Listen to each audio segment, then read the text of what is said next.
राधे राधे। श्राद्ध पक्ष चल रहा है। बहुत लोगों के मन में एक प्रश्न होता है कि हम श्राद्ध तिथि में किसी कारण से अपने पूर्वजों का श्राद्ध नहीं कर पा रहे हैं, हम किसी यात्रा में हैं, हॉस्पिटल में हैं या कहीं बाहर हैं, अपने नौकरी में, ऑफिस में हैं और श्राद्ध तिथि में श्राद्ध कर्म नहीं कर पा रहे हैं, तो हमारा श्राद्ध कैसे पूरा होगा।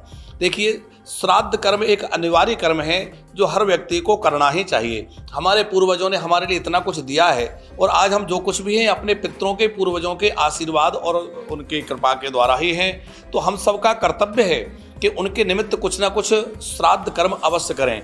यदि आप यात्रा में हैं, घर के बाहर हैं और श्राद्ध कर्म नहीं कर पा रहे हैं, तो आप जहाँ भी हैं वहाँ पूरी श्रद्धा और भाव के साथ अपने पितरों का स्मरण करें और स्मरण करके भाव के सहित ही प्रार्थना कर लें कि हे हमारे पितृदेव, हम आपको भावपूर्ण ढंग से श्राद्ध अर्पित करते हैं। तो वह आपके भाव रूपी श्राद्ध को ही ग्रहण करके प्रसन्न हो जाएंगे।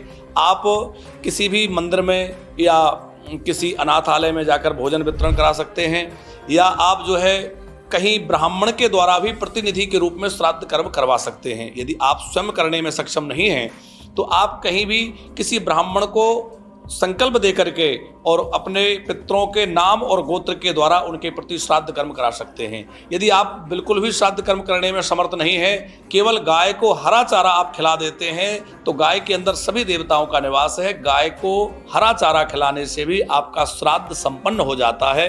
आप इस श्राद्ध पक्ष में अपने पितरों के निमित्त यथाशक्ति सामर्थ्य अनुसार श्राद्ध कर्म अवश्य करें और अपने पितरों का आशीर्वाद प्राप्त करें, जिससे आपका जीवन सुखी और समृद्ध बने। राधे राधे।